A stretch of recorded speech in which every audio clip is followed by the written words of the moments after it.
Alrighty guys, what's going on? So I'm back with another boot review for you guys. It's been a very long while since I've done one of these work boot reviews. A couple of you guys were probably wondering where I've been. I started a cannabis YouTube channel. So I've started smoking cannabis a couple of years back, and I don't really like talking about this too much on my main account here. I don't think I've actually ever talked about it here, nor very frequently on my main Instagram. By the way, I'm just looking at my beard, and my beard hair and my hair in my head are both the same color, but because my beard's kind of patchy, you notice the brown more here, lighter, and it's just really weird. So I'm not a ginger. This is brown. This is brown, not black. A lot of people think it's black. It's not. I'm sorry. But let's get into this video. So, oh, by the way, links to that channel and that corresponding Instagram account will be in the description if you guys want to check it out. First things first, this is going to be the design aspect of this boot. So if you guys are wanting to see more on the key features and stuff, that's part 2. That video will be linked in the description. Bottommost link. That are actually topmost link. My apologies, topmost. So that being said, let's get into this boot review. So one of the biggest things that I'm going to talk about first and foremost is the price. After tax, these run you about $340 to $350. These are pretty pricey. Not too bad. I mean, there's boots obviously way more expensive than that, and it really just depends on exactly what you're looking for. But it's an overall rugged, heavy-duty workhorse of a boot. I mean, I really don't see much better than this. I'm not saying other companies don't compare. I'm just saying it doesn't get better than this, especially at this price point at starting at $320 before tax. I think these are perfectly priced, very reasonable. If you want to get an excellent deal, $300 I would say would be the absolute like 15 out of 10 price for these, but I'm not complaining that these are overpriced at all. So I've had about a month to work with these guys, literally to work. I'm currently working in snow removal, which I've started last winter. This is my second season of snow removal, and I'll show you guys the last pair of boots that I had. These Boondocks. You guys remember these? So these guys here have held up fairly well. You guys can see these are super dirty. Definitely getting shit. I'm doing this on top of the dining room table cloth. Probably the smartest move, gentlemen, if you guys have a significant other, a mother, a wife, a girlfriend, a sister, any female in your family, in your household or whatever, don't let them know that you're doing this kind of stuff. So I'm definitely going to have to clean this off. But, I mean, you guys can see these boots are not brand freaking new. These have mud every freaking where. Definitely what I want to be putting on top of a dining room tablecloth. This is one of those ones that's just for show. Yeah, I don't get that. I'm Italian, that's why. But getting back into this Boondock, this is a really, really, really nice looking boot, in my opinion. And for me to say that is not something I'm shy from. It's something with Timberland Pro. I don't know if it's something to do with the design aspect from the Timberland brand itself, or if it's just a coincidence that their boots just always look really, really nice. Even their Just Shoe safety shoes are really, really nice. Now, these are CSA, Canadian Safety Association. It is by far just, I really have no complaints of this boot in terms of its design. One thing, if I really, really had to be nitpicky, and this is being super nitpicky, I mean, I would like to see a little bit of a pull tab in the back here. One reason I'm saying this is being really nitpicky is because they have integrated pull tabs on the side of the collar where you can slip your fingers and kind of help to pull the boot up. But sometimes I have arthritis, right? So sometimes my joints hurt, and it's not as easy to do that, where it might be, or maybe sometimes, you know, it's putting the boot on, you know, because this is salt, right? So it's not super stiff and whatever, giggity, it's very giggity.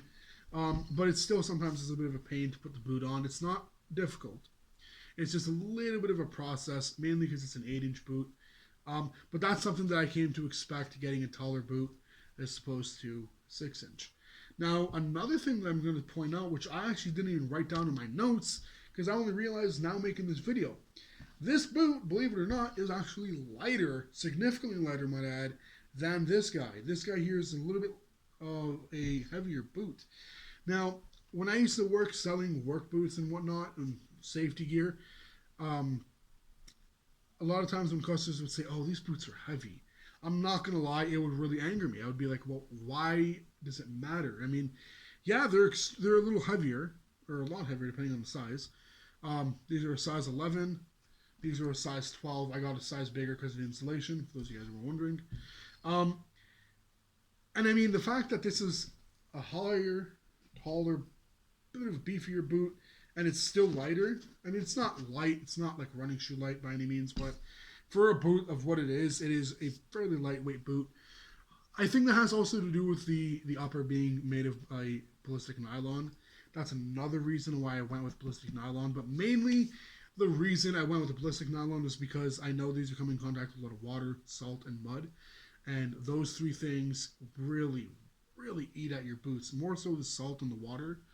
Mud, really any boot can withstand mud, really well. You guys can see, however, these have really started to show their age of almost 3 years. I mean, I'm not complaining. These for 3-year-old boots, 2-year-old boots look amazing, right? They've held up beautifully. One thing that I believe I mentioned was I wasn't sure how these speed hooks would hold up with the salt and the just wear and tear of daily use. Everything from the speed hooks to the rivets holding on this heel counter over here, the anti-abrasion one, have held up perfectly. In my opinion, as good as I can expect them to. Yeah, they're showing that they've aged, but I mean, they're not going to look brand new forever, right? That first week, you're going to break these in, you're going to get these boots dirtied up. That's your mark, right? So, getting into another thing that I also noticed while recording this video is the inside liner is black on these boots versus orange on these ones. Now, it's not orange all the way through. It's orange really around the collar and the top half of the tongue, as you guys can see. The rest is black, but it's not an issue. It's not something I'm saying, oh, that's definitely not right. You cannot do that. Timberland Pro, you're bad for doing this. It's not like that. I'm just pointing it out just because. It's a design feature, right? So the next thing that I want to really, really say I like about this part of the design, these, I'm not sure if this is leather or what material this is. I think it's leather. Adds for that bit of abrasion around the stitching where the toe is. It's a pretty it really baffles me how well thought out the construction and design of this boot is for a heavy duty use purpose. Sorry guys, I got a phone call. So that being said, I really, it's one of these really, really well thought out boots. And I take this into appreciation a lot because nobody wants to buy a boot, especially at this $300 plus dollar price range, and then have to bring it back because it's not really properly constructed, well thought out. There's a flaw in the boot that, and this is another thing too. Something really small and could end up being really major, especially based off of your warranty and your coverage with work. Is it may be something that the boot's not really well constructed. It falls apart, but it's not covered under warranty to be replaced. That obviously would upset anybody. It would make me really upset and angry to think, hey, you know what? I just spent almost $400. It's like $350 with tax on a pair of boots. Not really $400. You guys know what I'm saying, right? Like quite a bit of money. It's a substantial amount of money to invest in a pair of work boots. For them to not hold up to my standards, which is at least a year of the boot being in one piece, no tears, no cracks, nothing, with proper maintenance, that is. These are a low maintenance kind of boot, being that this is not leather, which is one thing I'm really going to probably appreciate more, or really less, or not really appreciate less, but I'm going to have to do a lot less for the boot to maintain it, which I'm going to love. The most that I do at this point is at the end of each shift, if I have the chance, I rinse these down with a pressure washer on low pressure setting, to just get any real tough dirt off, and then it usually turns out like this anyway. But I mean, it doesn't have to be perfect. I don't want to risk putting a higher pressure setting on that pressure washer and getting in trouble for my work, or rather even destroying my boot and injuring my feet. So just a quick rinse, even in the bathtub with a brush, perfect with these. And the fact that this is not a leather and it's a ballistic nylon, it's a tougher nylon than regular nylon weave, so it's tighter, it's It's just an overall better design for an upper of this type. If you guys are a heavy diesel mechanic, if you guys are working in fueling and transport of anything like that, to where you really want a rugged boot, um, this is a great boot. It's waterproof, like I said. It's a perfect all-around heavy-duty boot. If you guys are working, like a couple places where I think this would be extremely overkill, anything that's indoors all the time. Unless you are a mechanic and you're not on call, like you don't go out to, let's say a truck breaks down in your company, and you're not the kind of the mechanic that's going to go out and actually go and deal with that. I would say these maybe are a little bit overkill, but to a degree, right? It's better to have than not need, than to need and not have. That's at least how I look at it. That being said, wrapping this video up, I really don't have much else to say to the design without repeating myself. So that's going to be that. Thank you guys for watching part 1, and peace.